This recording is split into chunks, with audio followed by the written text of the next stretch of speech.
Good afternoon, everyone. Loving the music. Feel like rock stars coming out. Thank you so much for joining our panel. We have such powerhouses of panelists here today, so I'm really excited for our discussion on blockchain and sustainability initiatives surrounded on COP28, one of the major events that just took place in the UAE. We'll start off with some introductions. I'll go first, and then I'll pass it on to Khaled and Dom. My name is Nikita Sachdev. I'm the CEO of Luna Media Corporation. Our bread and butter is Luna PR. It's a PR agency focused on Web3. We also own the franchise for Cointelegraph Middle East, North Africa, along with a foundation, charitable foundation, where we educate girls in India, a recruitment firm, and some more media companies. We're headquartered in Dubai with offices in Miami, Singapore, London, and it's an absolute pleasure to be here in Dubai, second time after FIFA World Cup. And I'll pass it on to Khaled now. Good afternoon, everyone. I'm Khaled Al Huraimel. I'm the Group CEO of BEEAH Group. We are a diversified group based in the UAE, and we do many things. We're the largest waste management company in the UAE, but we also are in renewable energy and technology, real estate and healthcare, and we also have presence in Saudi and Egypt. Hello, everyone. I'm Dominic Williams. I'm the President and Chief Scientist of the Definity Foundation. Definity is the main contributor of technology that powers the Internet computer. The Internet computer is a public network that, in some senses, is a blockchain, but it has very different properties. It acts as a kind of cloud in cyberspace, which means that you can build pretty much anything using something called canister smart contract software that runs without firewalls. You don't need cybersecurity protection. It's hack-proof and it's unstoppable.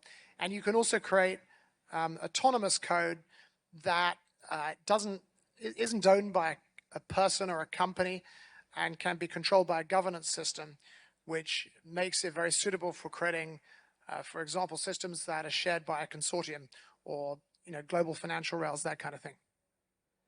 Awesome. Thank you so much. So I want to start off with our discussion around COP28 specifically because both of you had such a vast involvement at the event. What were some of the key takeaways? There's a lot of energy there, which was nice to see because it's addressing, very important, pressing problems. And, it was good just to see the sort of broad spread of participation from different kinds of industries. I think we are pretty much unique amongst the crypto crowd being there. We're pleased to be there and sort of fly the flag for next generation compute technology.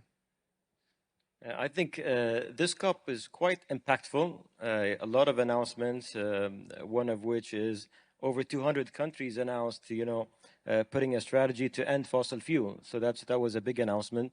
And for us as BEEAH Group, we've been doing quite a few things in that regard. We're building a large solar farm on the top of a landfill. We've already inaugurated the first waste-to-energy facility in the region. We also announced a waste-to-hydrogen project during COP, which is in line with the agenda for zero waste. And not just that, both of you had an announcement together with your organizations. Virtual Recycling Credit. Did I get that right? Voluntary Recycling Credit, VCR. I want to know a little bit more about that. That's a term that you coined, both of you. And what does that entail? The easiest way of explaining it is it's trying to do the same thing for recycling as carbon credits do for carbon emissions. So the idea is that there's an exchange and a framework where people can mint recycling credits. So, for example, somebody who's recycling plastic waste in Brazil can mint these recycling credits, and a company, say a large corporation that wants to meet sustainability goals and or environmental ESG and requirements, can buy these credits to offset maybe the plastic waste that they're producing. That's great. That's fantastic. And it's interesting. Was that announcement taken out during COP28? Was that around the time of COP28? Yeah, so there's a sort of a bunch of initial parties collaborating on the initiative. Definity's role is really just helping develop the actual exchange technology. But we work with Roland Berger and BEEAH and ISWA, the International Waste Association. And actually, since the COP28 sort of reveal, as I understand, about 12 different countries have, government delegations have shown interest. So there's definitely an interest in the initiative. What I would say is, I mean, we're all focused on climate change and carbon emissions, but actually recycling is important too. So if you look at plastic, because plastic isn't being recycled properly, a lot of it's getting into the environment and getting ground down and turning into microplastics. And I mean, you've probably all heard about the latest research that we're all ingesting a sort of credit card's worth of microplastics every month. And they're now finding, microplastics in placentas, for example. So this is something that's really affecting human health. And nobody really knows what the long-term effects are of all these plastics in the environment and how they're going to affect not just human health, but animal health and the environment generally. So I would say that, recycling is just an important thing as controlling carbon emissions. So. But first of all, just to track back a little bit, I was asking back to COP28, and I want to touch base on the plastic aspect as well, on how blockchain can come in and kind of bring some solutions to this problem. But before I get into that, I wanted to go back to COP28. You guys took out some massive announcements during that time, but we didn't see a lot of blockchain companies at COP28.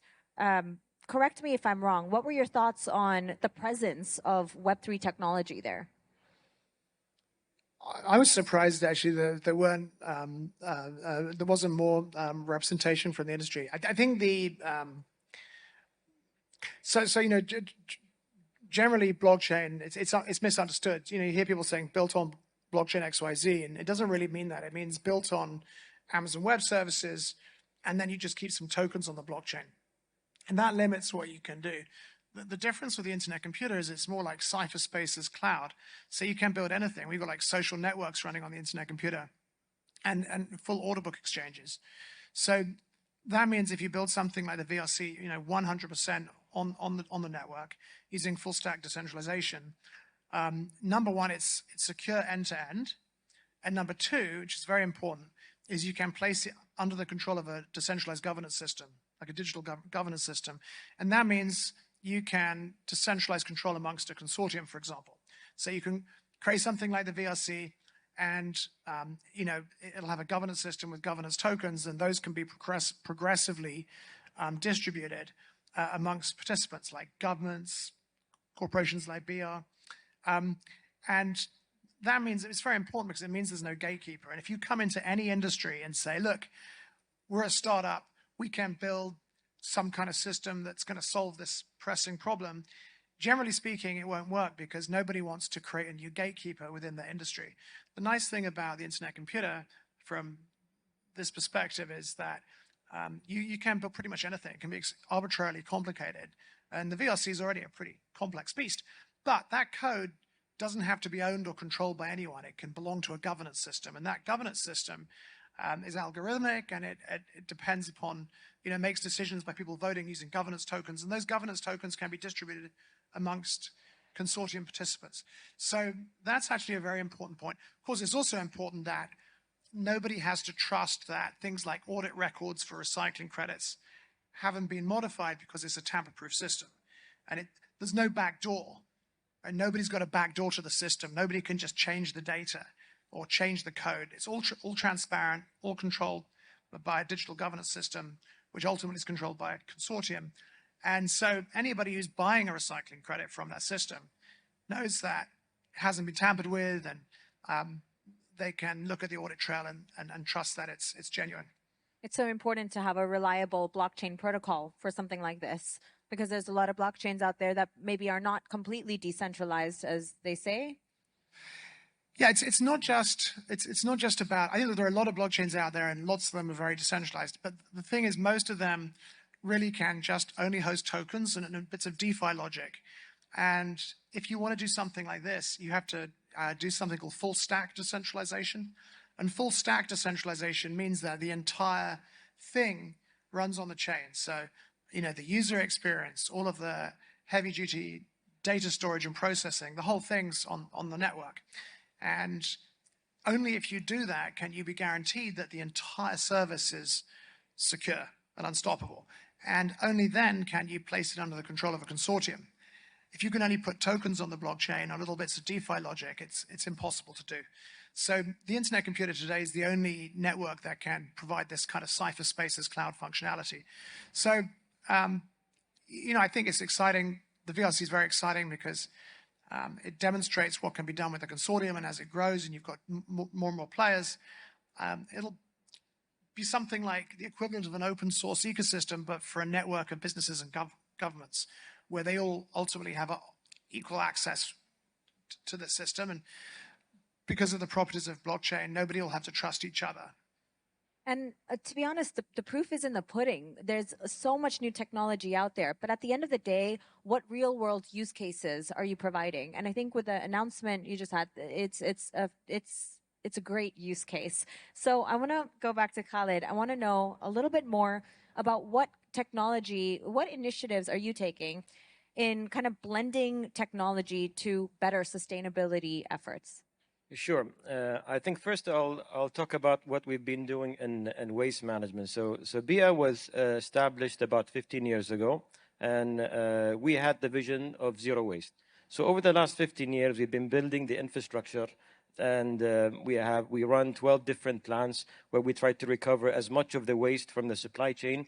And last year we inaugurated our waste to energy facility. So we've reached now 90% diversion rate away from landfill, which is the highest in the Middle East.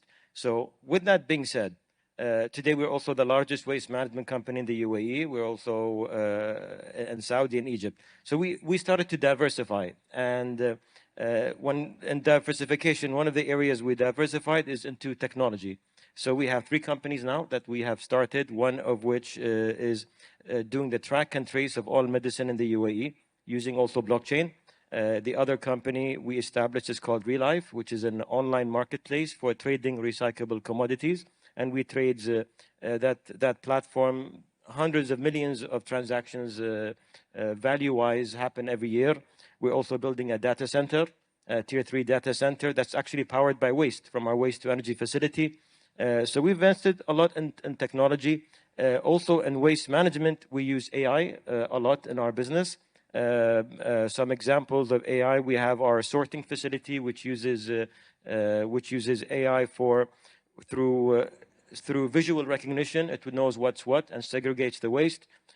Also, we've started testing in our vehicles cameras when we do the collection and street cleaning. So we know through cameras and machine learning if bins are collected, if roads need cleaning, and so on.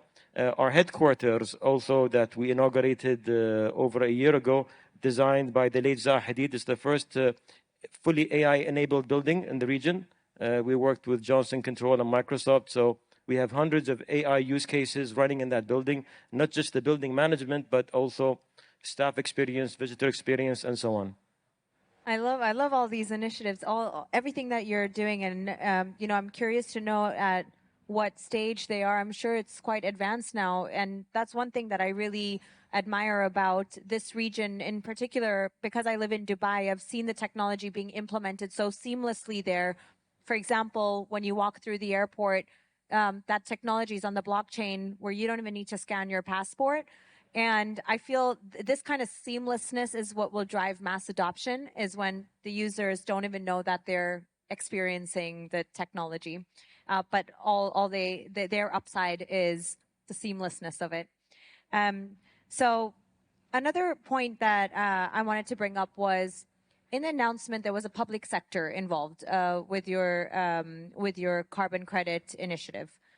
So why is it so important to bring in the public sectors and to bring in government organizations? I believe to achieve sustainability goals, you do need the private sector and public sector to work together. We are a strong believer of that. BEEAH as a group itself is a public-private partnership. We work with a lot of government. We work with a lot of private sector. And we've seen that model very successful in this sector. I mean, I'd second that. I think with all these massive challenges, climate change, recycling of things that are otherwise pollutants, everybody needs to cooperate. And that's, the advantage of the VRC in the sense that it's rather than being privately owned, it'll ultimately be an exchange and a framework that's controlled by a consortium, something more akin to open source technology that's shared by lots of different parties and controlled through a governance system. These problems are so enormous and so important that they need lots of people to cooperate and come together. I want to touch base on mining since the halving is coming up in April. How is that going to affect energy consumption, and how is that just going to affect sustainability? Well, so, I mean, to be clear with the internet computer, so, one of the problems with being in blockchain is that the technology is so diverse that people can look at one well-known system and project onto another completely different system, similar properties. So the internet computer is designed to extend the internet so people can build on it. And it's true that it's a blockchain and it provides the same properties in the sense that you can, run tamper-proof code and so on. But actually it's designed even to be more efficient in the long run than traditional tech. So that's kind of mind-bending that you could have a blockchain that hosts a social network and can do so more efficiently than traditional technology. So in that sense, it's important to note that the internet computer is a very efficient chain. It's something that even can reduce the energy burn of tech generally, and that's what it's designed to do. With respect to Bitcoin, it uses proof of work, of course, which does consume a lot of electricity. There's been a lot of movement within the Bitcoin mining community towards sustainable forms of energy. So although it does use a lot of electricity, when you look into it, often you'll find that the electricity is coming from sustainable sources, or it's being the spare capacity from power stations that would, can't be shut down, and they're not needing to, there isn't consumption, so it's just been put into Bitcoin mining. But having said that, I mean, as the block rate halves, there'll be less payment for electricity in the sense, so the energy consumption will go down, yeah. To add to that also, yes, mining consumes a lot of energy, data centers consume a lot of energy, and for us, our waste to energy facility produces 30 megawatts of power. That's enough to power 20,000 homes. And now on our landfill that we're closing, because now we've almost reached zero waste, we're doing a 120 megawatt solar farm that we also announced at COP28. So we will be powering our data center through renewable energy. So, if we consider mining, it will be the same. That's incredible. We're out of time, but just on one last note, blockchain and sustainability on its own are such important topics, but when combined, they're rarely brought up together. So I was very excited to talk about this topic here in Qatar. What are your thoughts on this initiative here in Qatar, since we are here in the region, in this country? I mean, the Middle East is a whole new world in a way. And I've been coming to the Middle East increasingly regularly.